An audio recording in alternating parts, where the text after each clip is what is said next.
afternoon. How are you? Hope you all are doing well and staying home safely and utilizing this time in a fruitful way. So, once again, I am back. I was doing Management and Record Maintenance, Course 9 1.2.9, Assessment for Learning, Unit 3, Second Half, Semester 2.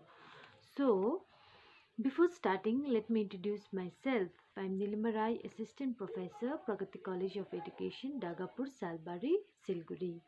So today we'll be learning about units, school hour, period and timetable. So starting with my topic, I'll start with unit. So what is unit? We all know that unit is a small fraction or fragment or segment of a lesson.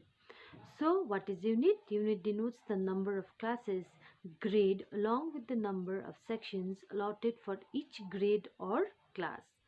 So unit present in a school plays a very important role. So the unit depends upon some following factors. So what are the factors? Number one is number of classroom, next is number of teachers, and third is total number of students. So the number of units depends upon the mentioned following factors, and if inclusive education facilities is to be given, the school can add some classroom for special subject. Okay, so in school students are allotted per unit and per class. So if the student increases, then the number of unit also increases. So this is all about unit. So next is school hour. So what is school hour? School hour is actually the time of the school per day or per week or per one whole academic year. So school hour. So school hour is one of the most important factors associated with teaching learning process. So the durations of the school hour also depends upon the following factors. So what are they? Number one is compulsory subject, next is elective subject, third is period allotted per subject, next is different co-curricular activities in school and break time. So the school hour depends upon this following factors. So next, coming to the next is period.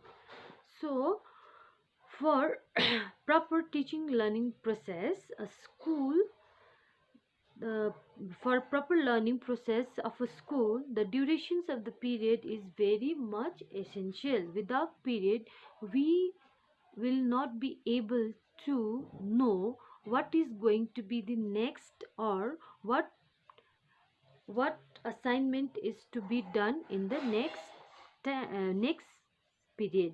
Okay, so the durations of the period also depends upon the following factors. So what are there? They are the school hour, next number of subjects to be taught per week, next is required number of period, next is time to be assigned for playing and co-curricular activities, break time or recreational time, and other activities to be performed according to the need. So durations of the period also depends upon these following aspects.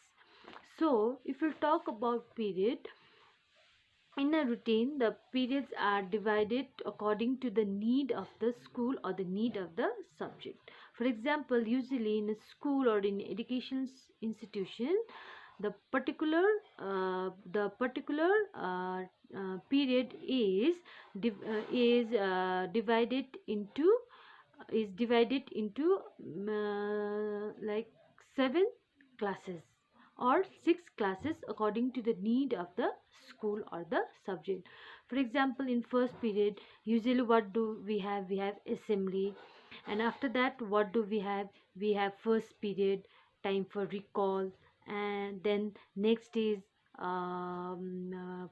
first period for certain subject, next period for certain subject.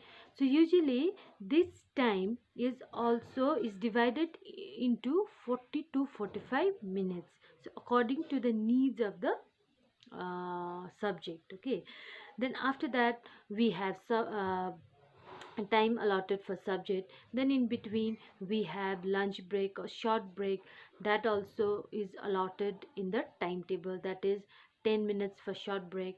Then after that we have a little long break, that is lunch break, usually for 30 to 35 minutes. Okay, so then next we have classes for recreational or co-curricular activities or play or physical education class. So in that time, so that classes is also has some certain time. So all these together are known as the period.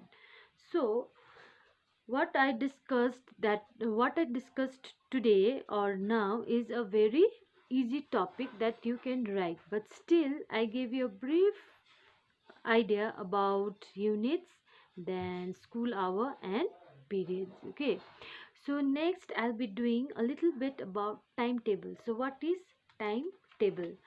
So timetable in a school is very important. Through timetable only the educational institution or a school can run smoothly, otherwise the school cannot run smoothly.